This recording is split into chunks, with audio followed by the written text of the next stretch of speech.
Good morning and welcome to episode number 4 of In Bad Form. I am your host, Marc Leavitt, and today I want to start the podcast by paying my respects to Jed McKenna. I just found out Jed McKenna died a couple weeks ago, and it's been years since we communicated, but he meant a lot to me. He was a mentor. He was a friend. And he was the editor of my first book. And not only was he editor, but he was, I guess for lack of a better word, my publicist. He kind of took me under his wing as far as publicizing the book. I don't know anything about publicizing. It's not my strong suit.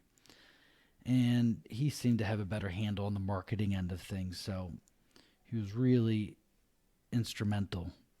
Actually, if it wasn't for Jed, my books have never would be even heard of.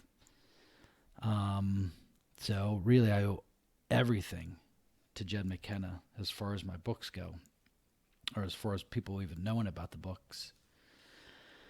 Marketing was always a weak point for me. As a matter of fact, I still never mentioned book number 3 was released.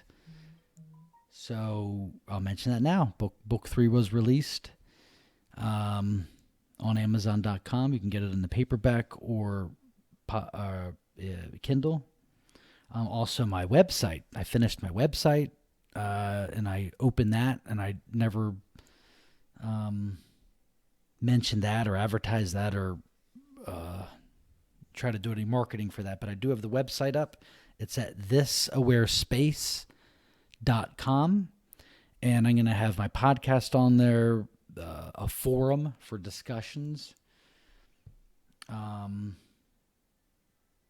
Actually, I already started a discussion on there about Jed McKenna, because after somebody mentioned that Jed had died, I went back and looked at all the letters that I'd written and that Jed had written, or correspondences together. And I'd been getting some emails from people, asking about those correspondences. And as I looked back to them, I actually found that there was a really good story there. Our relationship. It was a good story on a lot of different levels. One, just as a growing friendship between two people who know that they're not. Also, on the level of watching the evolution of the book from the beginning. As I brought the book to Jed, it was titled The Suicide Letters. And the book that you see is much different than what I brought to Jed. So Jed was really instrumental in shaping what would become the Reality Explained trilogy. And you get to see that evolution through the dialogue. So I actually did put it together in a book form that you'll be able to get on Amazon.com, called Jed McKenna and the Suicide Letters. Our time together before The Invisible Guru. And the reason I titled that was because that's when our correspondence has ended, is when he started, when he told me he was opening up the ashram in Cambodia and The Invisible Guru. At that point, our lives drifted apart. He went on to be the successful Invisible Guru, and my hellish life was documented in book 2 about all the horrors that I had to endure after our lives' paths diverged.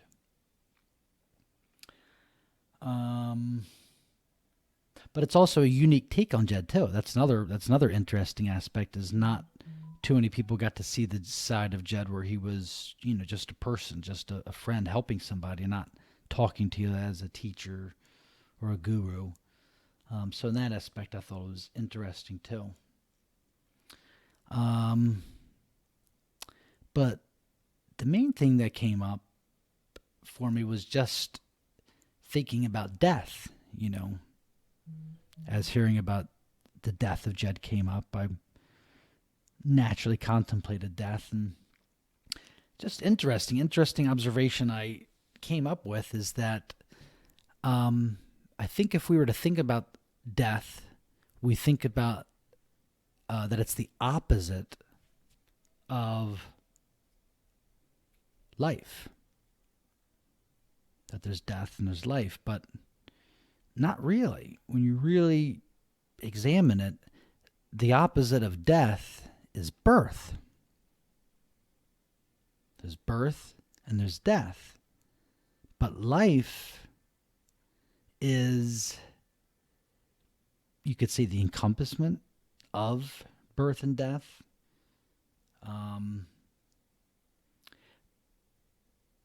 The way I look at it is that life is eternal.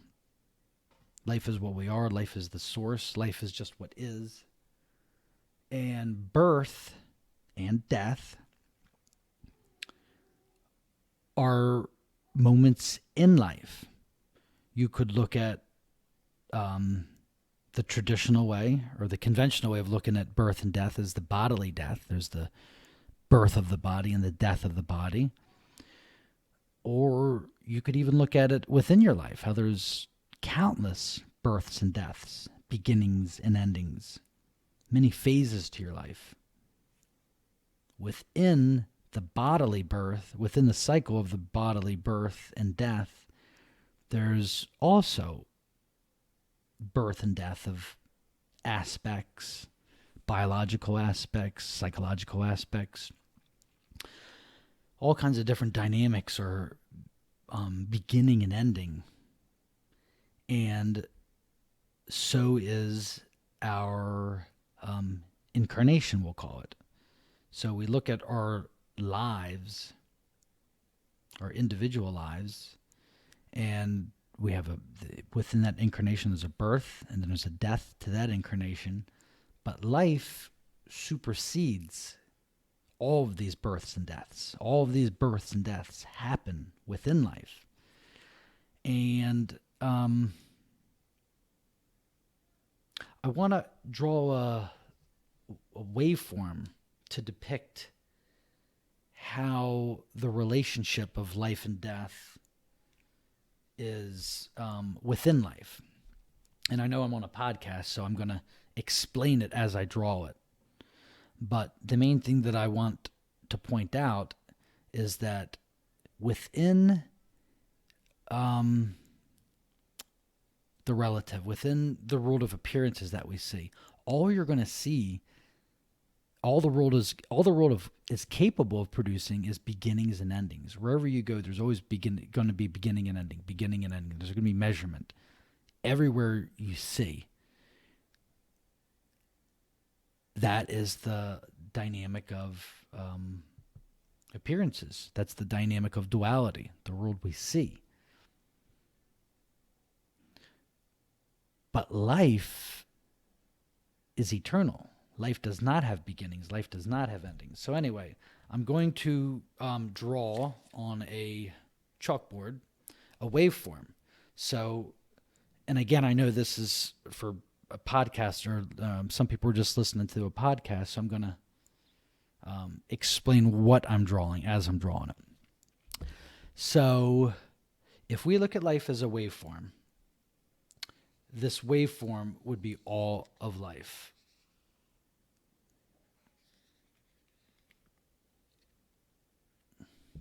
Okay.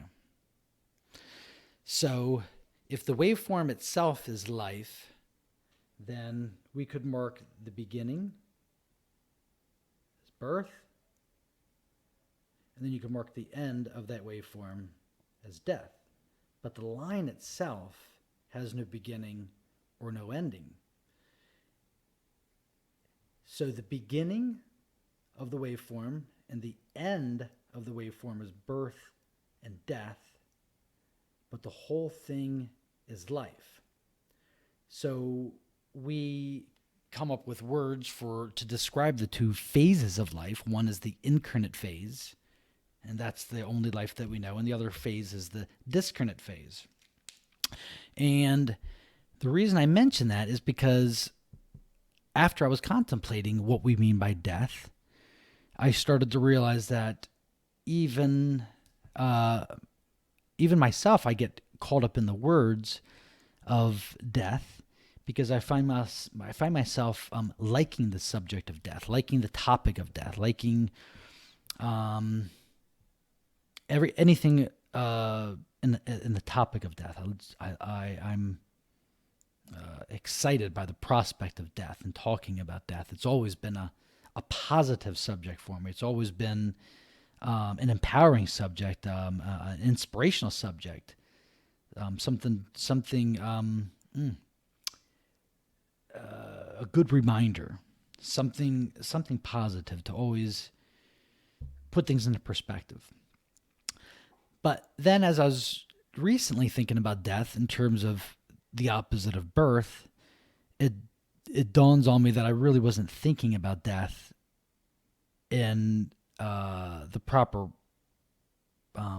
aspect of what death is. And what I mean by the proper aspect, so death is just the opposite of birth. And when I'm excited about death, when I'm talking about death, when I'm thinking about death and I love it, it's not that I love the opposite of birth. That's not exciting.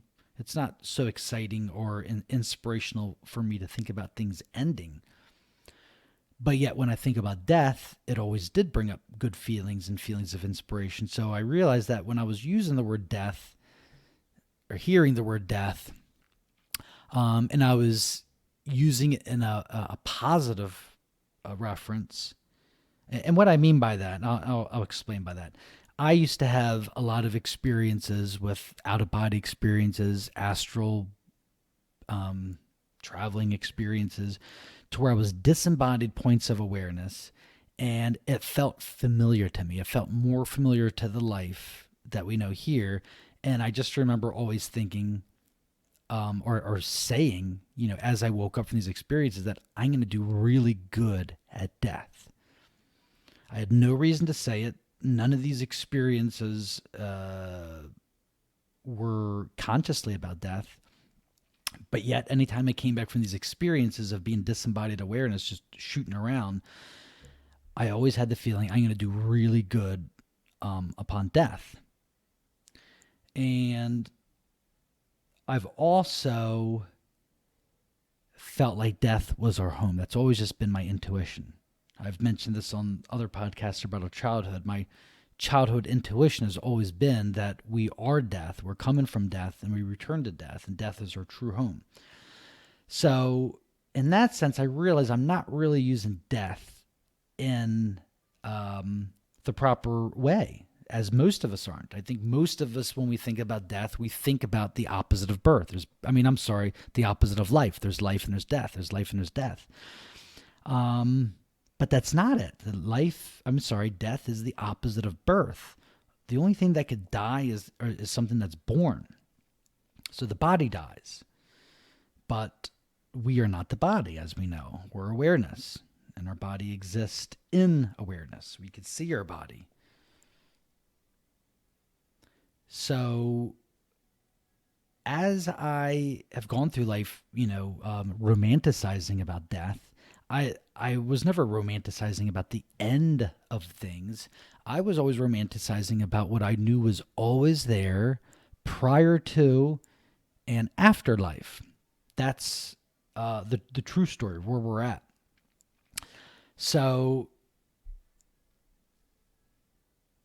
the reason I mention this is because it's pointing back to what we really are. What we really are is that awareness. What we really are is that life. No matter whether you're in the incarnate phase or the discarnate phase. And the discarnate phase is... I don't even really want to say anything about the discarnate phase because it's still part of the imagination. It's still part of awareness. And it's still part of belief system territories. It's still part of aware space. So there's going to be different interpretations of the discarnate phase. There's going to be different symbology. There's going to be different experiences of it just because of the nature of what it is just imagination. So I really don't even want to say anything about the discarnate phase in general. I can only talk about my experiences being disembodied awareness, not tethered to any particular life. But in college, I did take courses in my Eastern philosophy class on karma and reincarnation. So I'm aware that there are, you know, I don't even want to say theories. Let's say models of the afterlife with the bardos, with belief system territories, heavenly realms and everything like that. But for me, I just regard them as more imagination. Just like this world is imagination, death is only imagination because it's still awareness, and awareness is only capable of imagination. So,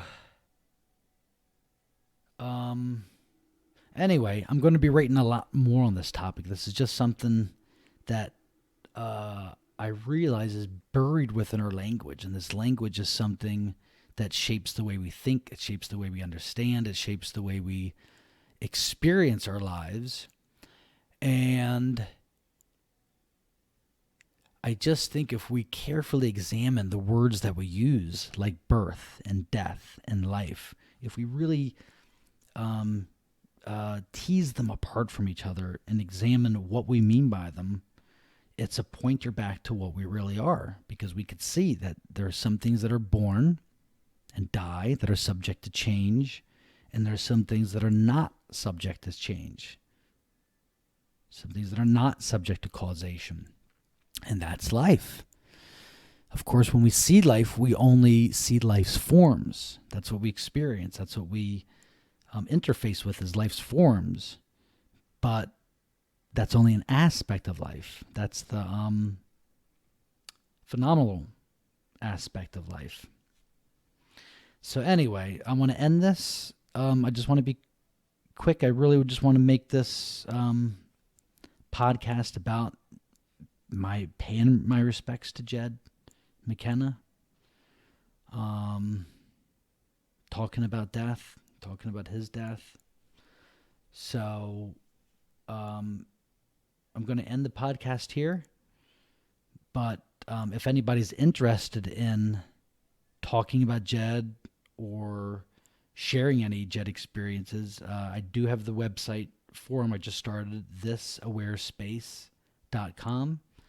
And again, I haven't done, I'm by the time this podcast comes out, I'm going to put some things in the discussion forum. Yeah, so join me on the website, thisawarespace.com, and we could talk about any subjects dealing with reality, Jed McKenna, spirituality, anything of interest. And I'll be back with another podcast from In Bad Form. Thank you very much.